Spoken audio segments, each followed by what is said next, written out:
Who is the biggest LSU recruit that LSU missed on that everybody thought was going to be just doomsday situation and the player didn't turn out to really be anything? He was a decent college player. Joe McKnight, though. People had a meltdown. Joe McKnight. And, like, LSU had a ton of success right after he left. I wasn't even, like, that's where my head was going. I wasn't even here. Like, I was playing. Yeah. We were in the NFL, right? How much college ball did you watch when you played in the NFL? Not a lot. I didn't watch, I don't think. I watched only LSU, and I was not, like, locked in like I am now. I mean, I had the game on, but, like, you know, I didn't know the depth chart, if that's what you're asking. No, I didn't. I knew my buddies who were still on the team, you know, like Shep and Perry and T-Bob and people like that. Yeah, I watched LSU. But that was... Y'all just missed him. His freshman year was 07. Okay. Like, I do remember. I do remember that fallout, though. Did we? Oh, he would have been here when we were here? His freshman year was 07. See, so that was y'all's last year. I felt like we were in the NFL already, but I guess not. I don't know why. Like, I don't remember that being such a – I remember it being a huge deal. Like, people were like, oh, my God, he's got this color shirt on. He's we had just won the national championship, and we were training for combines and, like, celebrating. We weren't locked into signing day. I don't know. That does feel like a big one. Robert Lane feels like a big one, even though maybe that wasn't because Jamarcus and you both signed, so LSU fans probably weren't like completely torn up because you got two quarterbacks. I wonder if at the time they like told Robert like, "Hey, if Jamarcus signs, you're out," type deal, or they just didn't. They felt disrespected because they kept recruiting.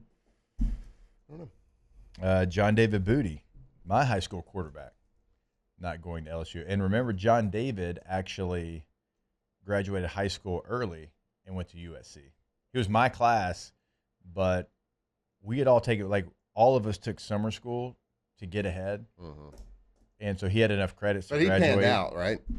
Yeah, he did. He won 2 Rose Bowls. I was just thinking, I went to work done.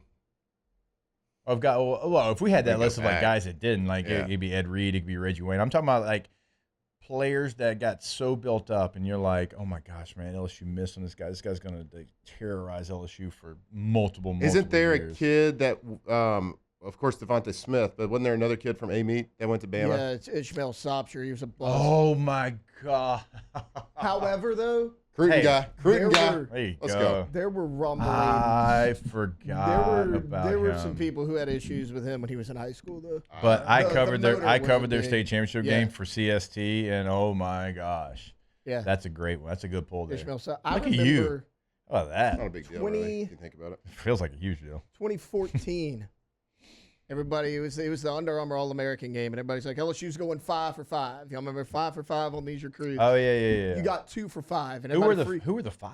Everybody freaked out. The 2 you got, Leonard Fournette and Jamal Adams. The 3 you missed on, Speedy Noyle, Tony Brown, Gerald Willis. You got the 2 best by far. The only reason I know one of those humans is because his name's Speedy. Right. I don't even know the other 2. Played at A&M, didn't do anything. Tony Brown went to Alabama. He was a corner. Didn't really do anything, and then Gerald Willis bounced around on like 5 different teams. Gunnar Kill, the guy that did not have the chest to play at LSU, according to Coach Miles. Didn't have the chest? What about his gait? How's that? I don't know, but I know about his chest. Someone in the chat saying Eddie Lacy, Landon Collins. I feel like those guys kind of panned a little bit. Huh? Yeah. Oh, yeah. We're not talking about guys that panned out. Like Eddie Lacy played a long time in the NFL. Landon Collins played a long time in the NFL. Like not those guys. I'm talking about like guys that like. Oh, did not turn into the player that we. Berlin. Yeah, I mean Brock didn't. Like Brock played in the NFL, so it's hard to say like he didn't turn into anything. He won an Orange Bowl as a starting quarterback in Miami, but I do understand like to what the height of like Brock Berlin has a day in Shreveport. It's Brock Berlin Day. He was a Gatorade National Player of the Year, USA Today Player of the Year. That one, like I had no idea. I was a freshman. Like I had no idea like recruiting or like. The impact of him not going to LSU. I thought he was the greatest football player to ever play. A lot of people. I thought in high school, I thought he was better than Troy Aikman. A lot of people like. You're not the only person I've heard say that. I mean, he was so good, but I didn't understand a guy like that not going to LSU at the time. Like I just didn't know. I'm like, oh, he's going to Florida. Steve Spurrier, they'll throw the football. Okay, that makes sense. Whatever. Yeah, I'm sure that one did hurt. And there was my high school. My high school's had a lot of players LSU wasn't good. that did not go to LSU.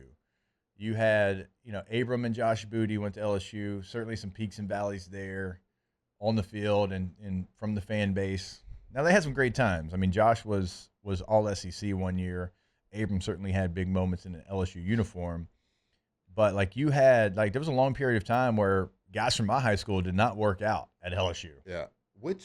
Actually, a lot. Which Evangel players ended up having a good NFL career besides yourself? It's a great question. Yeah. I know I'm missing somebody. I think there's somebody now that plays for the Ravens for a long time. In the chat, That's a great question. I'm gonna look that up while you're talking. In the chat, people are bringing up Dylan Moses as well, but I know injuries kind of were a big issue there. Dylan Moses, great dude though. Yeah, super great guy. Yeah, he actually is training people at Elite. Yeah, I know. And Hawk and Twos were over there with him last week. Yeah, nice. Let's go. Yeah, Memphis super great has been guy. to him before. Wish him nothing but success. And his brother now playing for LSU. Mm-hmm. All right, I'm going to look this up because Trent Taylor, Evangel guy, was still bouncing back and forth. Yeah. Yeah. He was Louisiana Tech, and then for the 49ers for a while. Trent Taylor, shout out, UCA. Yeah, so Evangel's a bunch of system players over there. Darius Washington is the player from Evangel that plays corner for the Ravens. He is in his 4th season. That's somebody else. But that's a great question. I need to do some research on that. Need some research. But yes, we were system players. Absolutely, we were. Dude, we were throwing the football before anybody else did. Now, I'm not saying we didn't have talent. We obviously did. But we were 5 wide when y'all were in the wing tee. Not only were y'all 5 wide, Brock was at least 7 yards back from the center. Oh, it was taking a 5 to 7 step drop from there. He was throwing the ball from 10 to 12 yards behind the line of scrimmage. It was like a 9-yard shotgun because we didn't have the offensive line to be able to block. And we had quarterbacks that could make every throw, so it just made sense. We also had coaches that were former college coordinators. At places like UL Monroe and Louisiana Tech, but still college coordinators coaching high school and being our coordinators then. Our receivers coach my junior year was once the offensive coordinator at Louisiana Tech, the receivers coach. Yep. So you paired that together with system and coaching. I saw it firsthand in Tyler, Texas. My family went to watch in the Tyler Rose Bowl, John Tyler play Evangel. This is 1999 or 2000. I can't remember. But this is John Tyler, who had won the Texas 5A state championship 5 times in the 90s. It's like that famous high school clip of Plano East versus John Tyler, the good gosh almighty Joe Friday, and the guy that melts down. Because I could throw up. We should throw that clip on today during the show. But so they're playing. The only pass that John Tyler ever did was a 3-step dump to the tight end, the dump route. You're throwing it straight to the tight end before he gets to the linebackers. That's the only pass they ever did. And so they're running scat. They run wide toss. The quarterback would turn and underhand spiral toss it out wide to the run. They would play 9 running backs in a game. They had so many athletes. They were just fast. They beat everybody to the edge. And they won so many state championships. So can you imagine? That's your offense. That's what you know. And then Evangel comes in, throwing the ball. It's like the scene from Remember the Titans when they played that one the shotgun team. It was they're what do we do? We've never seen this before. We don't even know. Didn't even know this existed.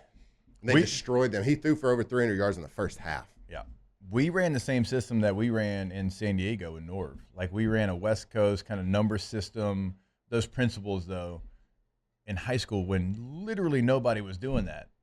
And, eventually once people started to catch up, it was more difficult. But then Evangel got better players, and then they kind of could still compete. And then we kind of changed it up my junior and senior year. We went to more of a pro-style offense where we were throwing the football, but we did some under the center stuff. But, yeah, Evangel was dominant because they had really good quarterbacks, really good coaches, and a really good scheme and in the beginning of the process. Colby Reynolds in the chat says, wrong. He was 11 yards deep. He might have been 11. I mean, Colby, you might be right. It was a punt. Our center, let's see, was that Craig DeSoto? I think was his name. Did you have to snap it like this? No, yeah, it was like a deep snap. I was literally about to say that. It was pretty much like he was throwing it back there to the punter because the punter's at 15.